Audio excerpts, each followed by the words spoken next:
बंगाल हिंसा पर जेपी नड्डा ने कहा कि पिछले 2 दिनों से मानवाधिकार चैंपियन कहां हैं? पिछले 2 दिनों में निंदा क्यों नहीं हुई?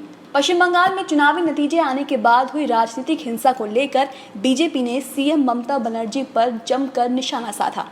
बीजेपी अध्यक्ष जेपी नड्डा ने कोलकाता में कहा कि मैं चुनाव के रिजल्ट के बाद हुई क्रूर हत्याओं की निंदा करता हूं। हम निर्णायक मोड़ तक जंग लड़ेंगे। उन्होंने कहा कि बंगाल की ये घटनाएं मुझे पुराने समय की याद दिलाती है। बीजेपी अध्यक्ष जेपी नड्डा ने प्रेस कॉन्फ्रेंस में कहा कि ये मुझे 16 अगस्त 1946 की याद दिलाता है, जब डायरेक्ट एक्शन डे था। उन्होंने कहा कि ममता जी की चुप्पी इन घटनाओं में उनकी भागीदारी के बारे में बताती है और वह अपने हाथों से रक्त के साथ तीसरा कार्यकाल शुरू कर रही हैं। जेपी नड्डा ने आरोप लगाया कि टीएमसी कार्यकर्ताओं ने बीजेपी की जमीनी स्तर के कार्यकर्ताओं को निशाना बनाया और उन पर और उनके परिवारों पर हमला किया।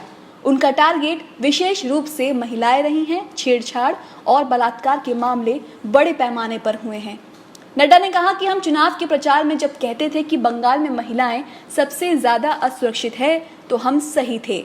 बंगाल में पहले लोगों पर हमला, फिर महिलाओं पर अटैक और उसके बाद लूटपाट। क्यों? इन घटनाओं में जिन लोगों की जान गई है, उनकी संख्या अब तक 14 हो गई है। जेपी नड्डा ने दावा किया कि गांवों में तोड़फोड़ की गई है। लोगों को अपनी सुरक्षा के लिए अपने गांवों को छोड़ना पड़ा है। उन्होंने कहा कि हम बीजेपी के हर कार्यकर्ता के साथ खड़े हैं और हम किसी भी परिस्थिति में उसका सामना करेंगे। नड्डा ने आरोप लगाया कि ये राज्य द्वारा प्रायोजित हमला है।